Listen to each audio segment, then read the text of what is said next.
Olá pessoal, tudo bem? Tranquilos? Aqui é o professor Otoniel, isso mesmo pessoal.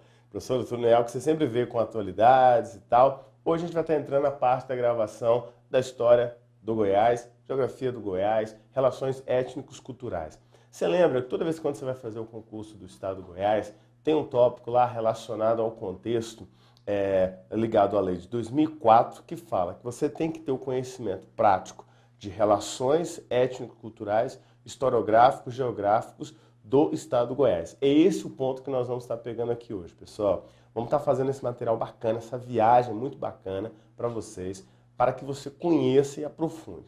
O nosso material vai estar dividido em a parte toda teórica para vocês, e eu também vou separar, né, e já está tudo bonitinho para você, a parte de nossos exercícios também. Porque não adianta só você ter o fator teórico se você também não tiver o fator de prática. E a prática a gente sabe, sempre com exercício. Tem alguns links muito bons que vocês podem estar acompanhando a respeito de exercícios. A primeira dica que eu dou é a seguinte: acompanha, pessoal, sempre pelo próprio site oficial do estado do Goiás. Se você entrar no site do estado do Goiás oficial, você vai ter lá vários links e informações sobre os contextos históricos, geográficos, parte política, parte cultural, parte econômica do estado, que é a parte que muito nos interessa. É tanto que nós vamos fazer uma introdução historiográfica ao aspecto, mas, porém, nós vamos estar vendo o avanço da economia do estado do Goiás ao longo desses anos. Então, tudo isso que eu quero que você sempre acompanhe comigo.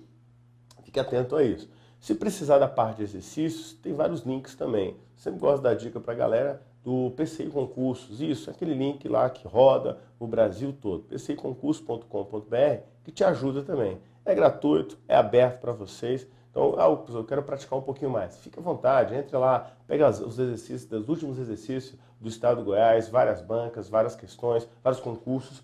Quanto mais você faz questão, melhor vai ser para você. Você pode estar acompanhando comigo. O nosso primeiro momento vai ser lembrando a questão própria do histórico. Exatamente. Como é que tudo isso começou, né? Então, a questão dos monumentos, a formação da pedra fundamental do estado do Goiás como um todo, né? Os que chegaram para organizar, os que chegaram para construir Goiânia, toda aquela estrutura, podemos dizer assim, a respeito do estado foi muito interessante, muito bem organizado.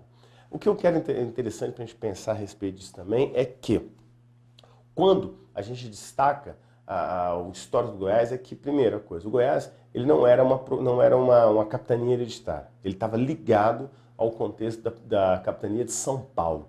E o interessante para a gente pensar também é o seguinte: a província, na verdade, que era a província de Goiás, ela estava justamente na cidade de Goiás, o que nós conhecemos carinhosamente, né? Isso para o Brasil todo chama Goiás Velho, mas é claro, né, chamado Cidade de Goiás. Naquele primeiro momento nós tínhamos a parte aurífera em toda aquela região. E é interessante para você começar a fazer uma divisão comigo, uma divisão entre o que é a parte histórica de fato e o que é a parte econômica de fato. Fazer uma dicotomia, uma divisão nesse sentido.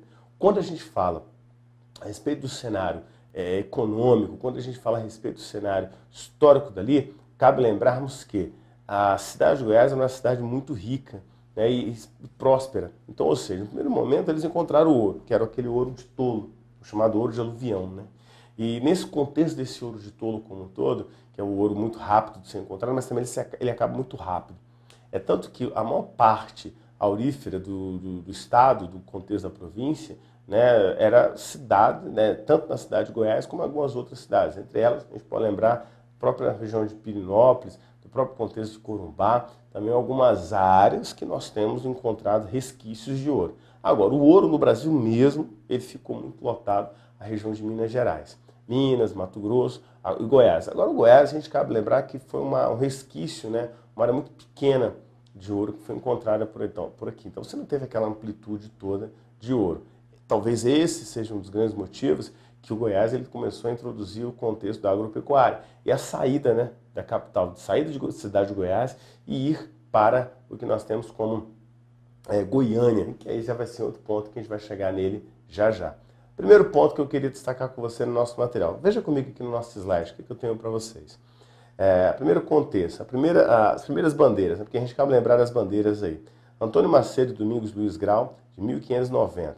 Depois seguiram-se a de Domingos Rodrigues, de 1596 a 1600. Veja você, pessoal, tá vendo? Esse destaque que nós temos aí, ó, é em cima do contexto do Brasil colônia, né? E ao início ainda do contexto aqui dos bandeirantes, tudo muito inicial que a gente pode perceber.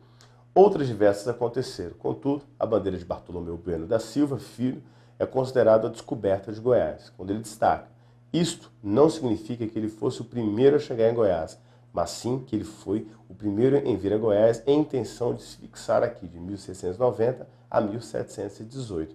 Que eu quero destacar para vocês aí comigo, pessoal.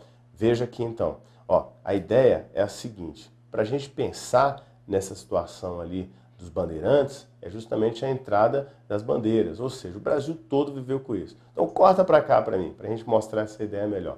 Olha só, quando a gente sinaliza aqui essas entradas, essas bandeiras, eu quero destacar com vocês o seguinte: o Brasil, aquilo que nós conhecemos como a expansão do interior, as entradas, as bandeiras, muito se fixou na região de Minas. Você vai lembrar assim, pô, professor, realmente, eu lembro que Minas Gerais ela teve uma força muito grande, o pessoal foi muito para lá, foi. Mas, porém, outras áreas foram sendo descobertas. E nessas outras áreas sendo descobertas, é que chegou então aí tanta figura, quando a gente destaca aqui do Bartolomeu Bueno da Silva Filho, porque foi um dos precursores desse processo. Justamente não foi o único, mas foi aqueles que encontraram muito ouro, né? O ouro que se tinha por aqui. E o detalhe, a questão também do diabo velho, né? Que eram os truques, os macetes que ele teve que fazer ali para conseguir chamar atenção para essa situação de buscar junto ao índio e falar: olha, cadê o ouro? Onde é que nós temos ouro aqui? O índio também dá esse feedback, desse retorno para ele. Ele precisava, ele tinha essa necessidade, podemos dizer assim.